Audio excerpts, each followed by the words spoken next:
Now, what shall you do if your child does a mistake repeatedly? When you discover a mistake has occurred, do not rush to physically or verbally assault your child. Make an assessment. Ask yourself, is this child doing this mistake willfully or out of ignorance? If it is out of ignorance, educate the child. Very many parents are guilty. They find their child using abusive words they just heard in school. Mjinga wewe, stupid, you're stupid, you're stupid. Then the child comes home. The first thing he meets people, you're stupid, you're stupid. And then the parents lashes the child with slaps and canes. And the child is even wondering, what's going on here?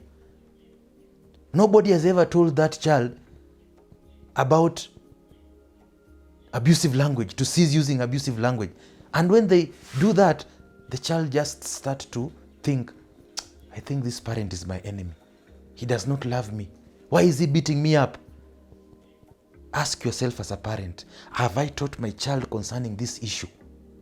If you have taught your child, then the next thing you should do is deal with that child the way Jesus deals with you. I want to believe you as a parent. There are very many points in your life, probably, you wish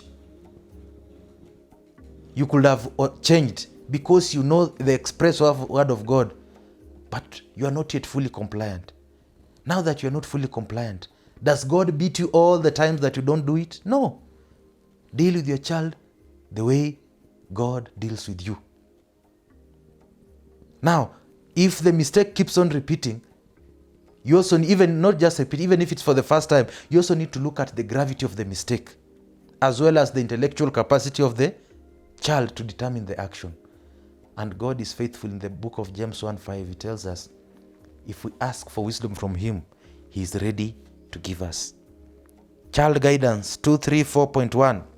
Repress the evil and encourage the good. Some commanding may be necessary in the place of consulting the inclination and pleasure of the children. Shall I cane my child? According to the laws of our country, it is illegal to beat up your child. Corporal punishment. Not just your child, even in schools. But what does the Bible say? Proverbs 13:24. He that spares the rod hates his son, but he that loves him chastens him. Proverbs 22:15. Foolishness is bound in the heart of a child, but the rod of correction shall drive it far from him. Proverbs 23:13. Withhold not correction from the child, for if you beat him with a rod, he will not die. Revelation 3:19. As many as I love, I rebuke and chasten. Proverbs 3:11. My son, despise not the chastening of the Lord, neither be weary of his correction. One day when Jesus went to the temple and found people messed up, in John 2:15 we are told, he made a scourge of small cords. He drove them out of the temple and the sheep and the oxen, and he poured the money changers' money and threw about the tables.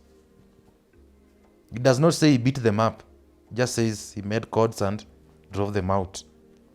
Acts 5:29, when Peter was in a dilemma, in a situation where the government is saying this, human rights are saying this, and the word of God says the exact opposite. The answer is, we must obey God rather than men. Thank you.